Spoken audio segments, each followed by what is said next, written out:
जय जय सिया राम। नमस्कार साथियों, आपने वो कहावत सुनी होगी, बंद लिफाफा देख जो मंजूर सके ना भाप, अवसर पाकर डसता है उसको समय का सांप। जी हाँ, सांप यानी कि सर्प। और ये सर्प जब काल का हो तो इसे कहते हैं काल सर्प। ग्रहों की युतियाँ भी वर्तमान में ऐसी ही बनी हुई हैं। जी हाँ साथियों, आकाश में अगर आप अभी देखेंगे तो महीने में 15 दिन काल सर्प बना हुआ है। हो सकता है बहुत सारे विद्वान लोग काल सर्प को ना माने, लेकिन कोई भी इस बात से इनकार नहीं कर सकता कि जब भी ग्रह राहु और केतु के बीच में आ जाते हैं तो वो अपना शुभ फल देने में सक्षम नहीं हो पाते। जी हाँ साथियों, अभी वर्तमान में राहु और केतु काल के सांप की तरह मुंह खोल के बैठे हैं। राहु और केतु इनके बीच में फंसे हुए हैं बाकी सातों ग्रह। ऐसे ही बनता है काल सर्प योग। ये महीने में 15 दिन अभी वर्तमान में बना हुआ है और पिछले कई समय से जारी है। जब तक कोई भी ग्रह इन दोनों को क्रॉस नहीं कर देता तब तक ये काल सर्प योग बना रहता है। इसीलिए मैंने 15 दिन कहा।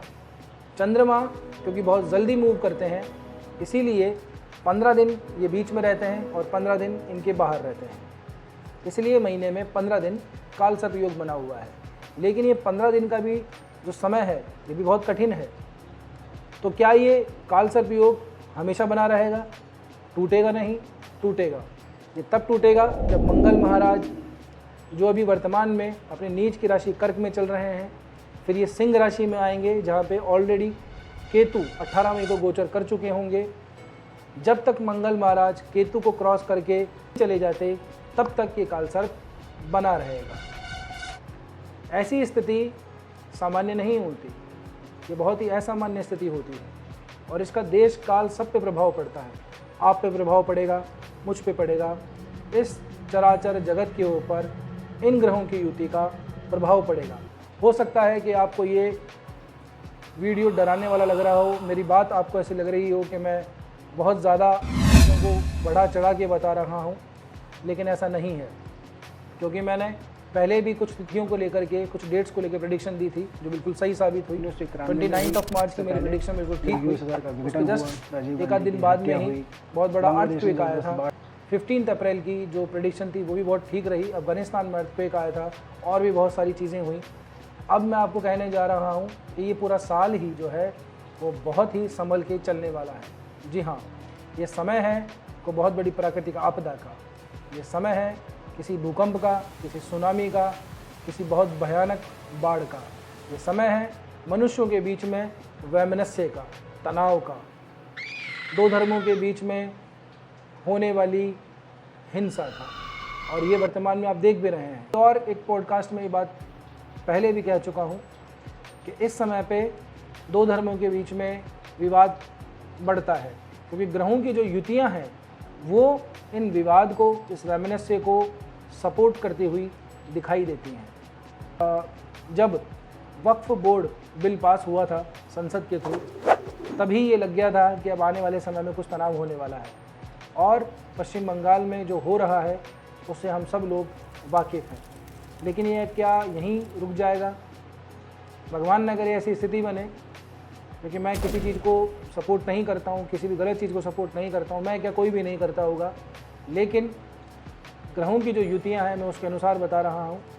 अभी जो वर्तमान में स्थितियाँ बनी हुई हैं ग्रहों की, नक्षत्रों की, वो कहीं ना कहीं ज़्यादा तनाव उत्पन्न करने वाली बनी हुई है। जी हाँ, जब तक मंगल महाराज अपनी कन्या राशि के अंदर प्रवेश नहीं कर जाते, कन्या राशि उनकी अपनी खुद की नहीं है, बुध की राशि है, लेकिन हाँ, जब तक मंगल महाराज सिंह राशि को क्रॉस करके कन्या राशि में प्रवेश नहीं कर जाते तब तक ये काल सर्प बना रहेगा।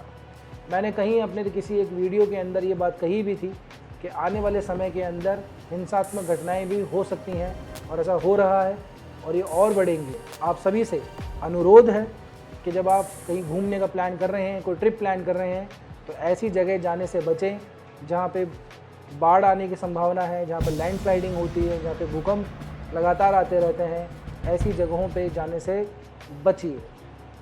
इसी तरह की ग्रहों की युतियाँ 2013 में बनी थी, तब मुजफ्फरनगर के दंगे हुए थे और उत्तराखंड की बाढ़ आई थी। ऐसी ही ग्रहों की युतियाँ 2002 में बनी थी, तब गुजरात दंगे हुए थे और यही युतियाँ फिर से बन रही हैं। इसलिए सावधान हो जाइए। कोई भी बड़ा फैसला करने से पहले 10 बार सोचिए। मैं तो आपको ये कहूँगा कि अमूमन 3-3.5 महीने तक रुक जाइए। खास करके वो लोग जिनकी राहु या केतु की महादशा चल रही है, अंतरदशा चल रही है, या फिर किसी के 3-3.5 महीने में प्रत्यंतर भी अगर आया हुआ है, तब भी सावधान रहिए। गाड़ी वगैरह थोड़ा आराम से चलाइए। बिज़नेस के अंदर कोई बहुत बड़ा फैसला मत लीजिए। जॉब अगर स्विच करने की सोच रहे हैं तो जब तक कंफर्म नहीं हो जाता कि आपको दूसरी जॉब बेटर अपॉर्चुनिटी मिल चुकी है, तब तक अपनी जॉब को मत छोड़िए। अपने परिवार का, अपना ध्यान रखिए। सेविंग्स जो हैं उसको बना के रखिए, फालतू को खर्चा ना करें। इस काल के गाल में समाने से बचने का जो सबसे अच्छा उपाय है वो ये है कि लोगों की हेल्प कीजिए, असहायों को सहायता दीजिए, प्यासों को पानी पिलाइए, भूखों को खाना खिलाइए, जिसके तन पे कपड़ा नहीं है उसको कपड़ा दीजिए। अगर आप सक्षम हैं तो ये काम कीजिए। यही वो महा उपाय है जो आपको इस काल के गाल में समाने से बचा सकता है। उम्मीद करता हूँ आपको ये वीडियो पसंद आई होगी। मिलते हैं अपने अगले किसी वीडियो में। तब तक के लिए अपना और अपनों का ध्यान रखिए, स्वस्थ रहिए, मस्त रहिए।